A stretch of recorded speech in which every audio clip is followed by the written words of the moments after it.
O texto da PEC da blindagem, aprovado na Câmara, agora vai ser analisado no Senado, como a Flávia bem lembrou. E a expectativa é que seja pautado já na quarta-feira, conforme informou hoje o presidente da CCJ, o senador Otto Alencar, do PSD. Bem, para falar sobre o andamento desse projeto por lá, a gente recebe aqui agora o senador Omar Aziz, líder do PSD no Senado e também integrante da CCJ, que é a Comissão de Constituição e Justiça. Senador, boa noite, muito obrigada pela sua participação.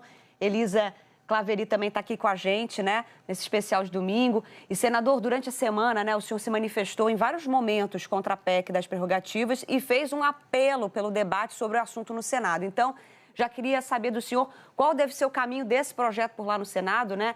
E já queria a tua opinião com relação à participação da sociedade nesse debate. Boa noite mais uma vez. Boa noite, Nara. Boa noite, Elisa. Boa noite, a Flávia. Boa noite aos telespectadores da Globo News. Sim, a gente pediu ao presidente. Antes, nós tínhamos tido uma reunião dentro do gabinete do presidente, foi suspensa a sessão do Senado.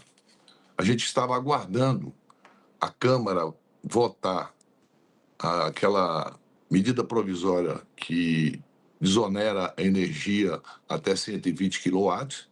E lá nós tivemos uma conversa. E vários líderes se posicionaram ali, fazendo um apelo ao presidente. Fizemos isso em plenário, não só eu, mas vários líderes, tanto de situação como de oposição, pedindo para se debater, não fazer o que a Câmara fez. Até porque, se você for analisar, Nara, e para quem está me ouvindo nesse momento, me vendo nesse momento, a Câmara fez duas aberrações. A primeira aberração foi quando votou essa PEC. Aí foi derrotado o voto secreto. No dia seguinte, eles reabriram a votação de uma PEC. Eu nunca vi nada parecido dentro do Congresso Nacional. Você não tem uma recordação de algo parecido dentro do Congresso Nacional. E houve uma reação muito forte. E hoje à tarde eu estava vendo os noticiários e tal, e comentei com algumas pessoas que estavam em casa: olha, acabaram de acordar um gigante que é o Brasil adormecido. As pessoas estão de olho em todos nós. As prerrogativas que nós temos, eu falo isso com a maior tranquilidade, 99% ou mais da população brasileira não tem as prerrogativas que um parlamentar tem. Aqui no meu estado, tem crianças que não têm, até hoje, não têm certidão de nascimento. Não tem esse direito. Não tem essa prerrogativa. Imagina a gente concordar com... Então, essa PEC, que, primeiramente, as pessoas estavam dizendo PEC das prerrogativas, não. É uma PEC da aberração, da blindagem, de tudo isso ou mais alguma coisa que a população está apelidando. A Elisa está aqui com a gente e tem uma pergunta para o senhor. Elisa. Líder, muito boa noite para o senhor. Obrigada por participar dessa entrevista aqui com a gente na Globo News. Eu queria primeiro perguntar para o senhor se o senhor acredita que, de fato, o Senado vai rejeitar essa proposta e aproveitar para perguntar, o senhor citou essa manobra sobre o voto secreto. Queria saber a opinião do senhor do ponto de vista da transparência, dos eleitores terem conhecimento dos votos dos parlamentares.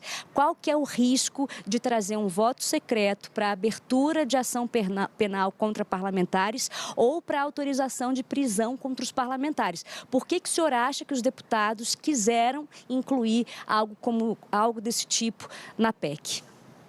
Veja bem, você tem um histórico do comportamento do Supremo Tribunal Federal. Pau que dá em Chico, dá em Francisco. Se você pegar lá atrás, nós vamos falar aqui de um ministro que eu tenho o maior respeito, eu respeito todas as autoridades brasileiras. O ministro Gilmar Mendes, numa gravação feita pelo então juiz Moro, ele vazou para o Jornal Nacional uma conversa entre a presidente da República, Dilma Rousseff, e o presidente Lula, na época, que a Dilma estava mandando dizer que ia nomeá-lo ministro para que saísse da instância inferior e fosse para a instância superior. O que fez, naquela época, a oposição ao governo?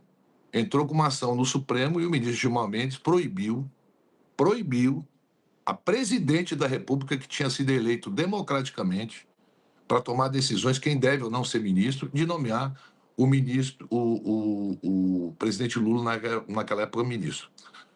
Naquela época, quem era da oposição ao governo, vibrou. Então, nós não estamos falando aqui de esquerda, de direita, nós estamos falando aqui de bom senso. Essa PEC não tem bom senso. Não tem bom senso. Eu não sei de onde se tirou isso. Blindar. Pô, veja bem, a PEC diz o seguinte, que antes da diplomação, o cara pode cometer qualquer crime que depois que ele for diplomado e assumir, só quem pode autorizar ele ser investigado é os parlamentares no voto secreto.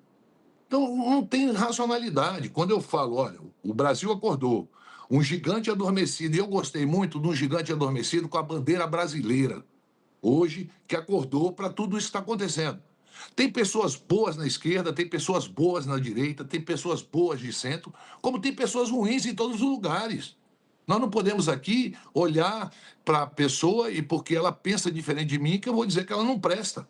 Ela, de pensar diferente de qualquer um de nós, eu muitas vezes não concordo com comentários que são feitos, mas eu tenho que respeitar numa democracia. Para você ter uma ideia, olha só, um senador da República foi fazer uma live e deu o endereço das filhas do ministro Alexandre de Moraes, dizendo onde morava e tal. E se acontece uma coisa com uma jovem que não tem nada a ver, filha, mexer com a família, aí uma pessoa dessa não quer ser punida, só vai ser punida se tiver autorização do plenário do Senado Federal? Não pode ser. Você pode e tem direito, como parlamentar, de emitir opinião. Você não tem direito de insuflar, de ameaçar. Teve deputado ameaçando de matar o presidente, depois ficou com medo e foi pedir desculpa. Isso não é democracia. Isso aí que eles querem, essa proteção? Não, essa proteção não vai ter no Senado. E pela pesquisa que eu vi hoje, lendo o site do Globo, eu fui perguntado por uma jornalista, não sei te dizer o nome da jornalista, se eu votava a favor ou contra, eu disse literalmente contra. Assim como eu, de todos os partidos políticos, todos, sem exceção, está lá o voto explícito. Não, então não vai passar, deve ser derrotada já na CCJ. Na CCJ deve levar uma surra já. O Alessandro, que é senador, fez parte da CPI comigo, conheço bem o posicionamento do senador Alessandro, é um democrata. O Otto acertou em ter colocado o Alessandro como relator, já vem com voto muito correto, é uma pessoa que tem condições de fazer um voto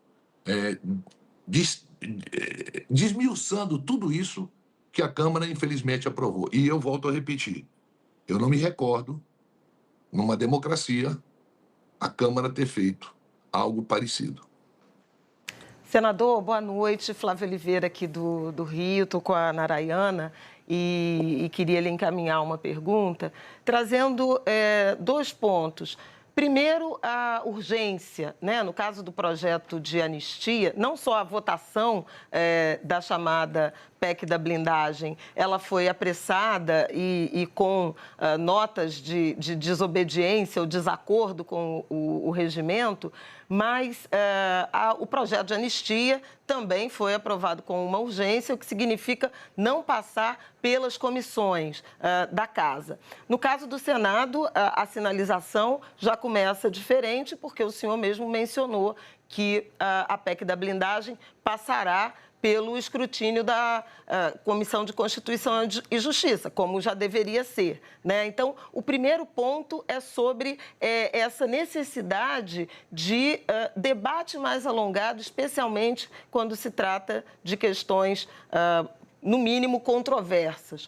O outro é em relação à referência de que a PEC da blindagem, ela foi uma espécie de negociação, uma operação casada com a anistia. Se essa é a premissa verdadeira, uma coisa passou para agradar um determinado grupo e outra coisa passou para agradar um outro grupo, no caso, a família Bolsonaro, os interesses específicos do ex-presidente. Como o senhor acha que o Senado vai se comportar em relação a isso? São análises em separadas ou também estão casadas e, portanto, serão rejeitadas, segundo o senhor está se posicionando igualmente na casa a qual o senhor pertence? Bem, primeiro que não conversaram nada com a gente. O que eu saiba tem que se votar na Câmara, qualquer projeto ou PEC, e depois tem que ir para o Senado. No Senado, eu como líder dos maiores partidos do Senado Federal, nem eu, nem nenhum colega meu, senador do meu partido, foi consultado ou dito que tinha algum tipo de acordo. Se teve acordo, não foi no Senado. Esse tipo de acordo não terá no Senado.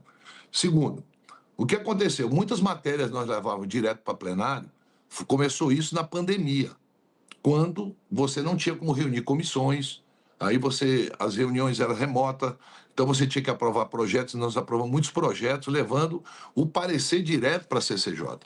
Na eleição do presidente Davi, o compromisso que ele assumiu conosco é que só se a matéria fosse urgente, urgentíssima, acontecesse um desastre, alguma coisa, nós levaríamos direto para plenário. Se não, tem que passar pelo menos por uma das comissões temáticas do Senado Federal. Sem ir para uma comissão temática, não vai direto para o plenário do Senado. Então, seja anistia, seja PEC da blindagem, seja qualquer tipo de projeto, vai passar. Nós passamos um ano discutindo a PEC da reforma tributária. Se fez mais de 500 audiências, se fez uma série de coisas para a gente votar a PEC da reforma tributária. Nós estamos votando as leis complementares que são urgentes. Está passando pelas comissões. Essa semana mesmo nós aprovamos uma lei complementar muito importante que coaduna com aquilo que nós votamos na reforma tributária. Então, Flávia, não há a menor possibilidade de ter essa urgência urgentíssima e ir direto para o plenário. Vai para a CCJ. E na CCJ, a posição nossa é muito clara. Eu não conheço o texto, até porque se aprovou uma urgência sem se ter um texto. É uma outra coisa também que é Nós também não conhecemos o texto, ninguém então, conhece, senador. Não, ninguém conhece o texto. Eu não conheço o texto. Se é do senador Marcelo Crivella, que à época fez o projeto como senador da República, eu não tenho conhecimento desse texto. Eu não tenho conhecimento. Então, se o Paulinho da Força vai mudar o texto ou coisa parecida, eu só posso opinar depois que chegar. O que estava se discutindo, que aí o senador Rodrigo Pacheco, ex-presidente do Senado, e o senador Davi Alcolumbre falavam em questões de dosimetria. Em momento algum se discutiu qualquer tipo de anistia para quem quer que seja.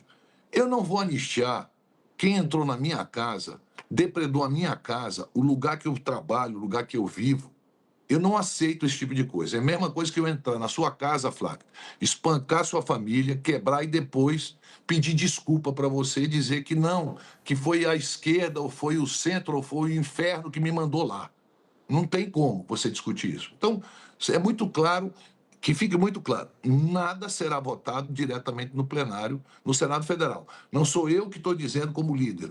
Todos os líderes têm consciência que todas as matérias, inclusive qualquer outro projeto, se não for uma coisa urgentíssima, ela tem que passar por uma das comissões temáticas, ou pela CCJ, ou se for uma matéria educacional pela Comissão de Educação, se for uma matéria de segurança pública, pela Comissão de Segurança Pública, se for uma matéria, outra parte. Agora, se for uma matéria que esteja sendo discutida a constitucionalidade dessa matéria, não tenha dúvida que a primeira comissão é a CCJ. Senador Omar Aziz, agradeço imensamente sua participação, muito importante, né? Sim. Muito importante tudo que o senhor falou. A gente, claro, segue de olho acompanhando, que é o nosso trabalho, e te agradeço. Até uma próxima, porque esse assunto vai render muito. Quero só te pedir desculpa, porque a Flávia disse Narayana, só que o rapaz que falou comigo disse que eu podia te chamar de Nara. Claro que pode, claro que pode. Não tem problema nenhum. Quando ela falou Narayana, que eu fui ver aqui, mas ele tinha dito, olha, você pode chamar de Nara. Então, pode chamar, não, vocês já são de casa. Bom, pode chamar de Nara, não tem problema não. Uma boa noite a você, Elisa, a você, Flávia, a você, Nara, e principalmente uma boa noite a todos os telespectadores da Globo News. Obrigada, senador. Obrigada. Pela delicadeza. Obrigada.